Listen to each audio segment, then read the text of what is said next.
কলমি শাক আগে একবার কেটে খাওয়া হয়ে গেছিলো, আবার বেশ কলমি শাকগুলো বড় হয়ে গেছে। ভাবলাম আজকে একটু কেটে ভাজা করে নিই। রসুন আর শুকনো লঙ্কা ফোড়ন দিয়ে সামান্য পেঁয়াজ দিয়ে ভালো করে নেড়ে গরম ভাতে খাওয়া হয়ে যাবে। কলমি শাক বসানো কিন্তু ভীষণ সহজ। আমি দুটো 30 টাকার গামলায় একটু ঝুড়ো ঝুড়ো মাটিতে বীজগুলো ছড়িয়ে দিয়েছিলাম, তাতে খুব সুন্দরভাবে কলমি শাক বড় হতে থেকেছে। এবার এরকমভাবে আমি মাঝে মাঝে কেটে নিই। এরকম কাটার পরে আবার বেশ কিছুদিন ছেড়ে দিতে হবে, আবার সুন্দরভাবে কলমি শাক বড় হয়ে যাবে।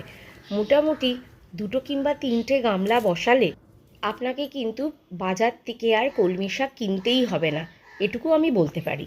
অনেকে মনে মনে ভাবছেন কলমি শাকের দাম তো খুব অল্প, তাহলে আবার বসাবার কি আছে। আসলে চোখের সামনে 2-3টে গামলায় এরকম পুরো সবুজ শাক হয়ে থাকলে দেখতে ভারী ভালো লাগে।